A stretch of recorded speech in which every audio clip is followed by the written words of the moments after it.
ଏହି ବିଷୟବସ୍ତୁ ଆଧାରରେ ମୁଁ ମୋର ବକ୍ତବ୍ୟ ଉପସ୍ଥାପନ କରୁଅଛି।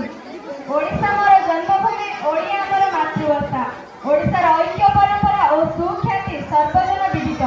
ଏଠାକାର ପ୍ରାକୃତିକ ସୌନ୍ଦର୍ଯ୍ୟ ଅଟେ। ଆମର ଏହି ପବିତ୍ର ଜନ୍ମଭୂମି ଦେବଭୂମି ଭାବରେ ଖୁବ୍ ପରିଚିତ। ବର୍ତ୍ତମାନ ସମୟରେ ଆମ ରାଜ୍ୟ ଓଡ଼ିଶା ବିଭିନ୍ନ କ୍ଷେତ୍ରରେ ଉନ୍ନତି କରି ଚାଲିଛି। 2036 ମସିହା ବେଳକୁ ସରକାର ଓଡ଼ିଶାକୁ ଏକ ସମୃଦ୍ଧ ରାଜ୍ୟରେ ପରିଣତ କରିବାର ସ୍ୱପ୍ନ ଦେଖିଛନ୍ତି। ବେକାରୀ ସମସ୍ୟା, ଦୁର୍ନୀତି, ଭ୍ରଷ୍ଟାଚାର, ଚୋରି, ଡକାୟତ, ନାରୀ ନିର୍ଯାତନା ଭଳି ବିଭିନ୍ନ ସମସ୍ୟା ଓଡ଼ିଶାର ପ୍ରଗତି କ୍ଷେତ୍ରରେ ପ୍ରତିବନ୍ଧକ ସାଜୁଛି।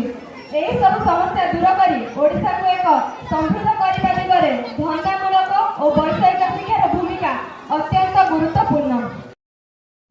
ନୂଆ ନୂଆ ଅପଡେଟ୍ ଜାଣିବା ପାଇଁ ଓଡ଼ିଶା 24 ଖବରକୁ ଲାଇକ୍, ସେୟାର, ସବସ୍କ୍ରାଇବ୍ କରନ୍ତୁ।